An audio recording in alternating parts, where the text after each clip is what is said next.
কোন নারীর স্বামী যদি আল্লাহ না করুক এরকম কোন গুনাহে লিপ্ত থাকে, এতটা অমানুষ হয় এবং পরকীয়া লিপ্ত হয়, তাহলে সেই স্বামীকে সংশোধন করার সকল চেষ্টা করে যদি ব্যর্থ হয়ে যান, তাহলে এই ভদ্র মহিলা এখন চাইলে, যদি তার কোনো উপায় না থাকে, তার জন্য কঠিন হয় এর সংসার ছাড়া বিকল্প চিন্তা করা, তাহলে তিনি এর সংসার করলে করতে পারেন,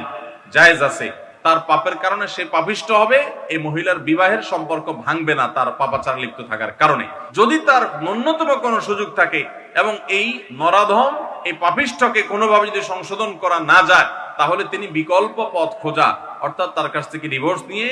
একজন ভালো স্বামীর সন্ধান করা, এটা তার জন্য উত্তম। এই জন্য যে একজন ফাসিকের সংস্রব থেকে তিনি বেঁচে থাকলেন, তার সন্তানরা বেঁচে থাকলো। এটা হলো যদি সমস্ত রাস্তা বন্ধ হয়, তখন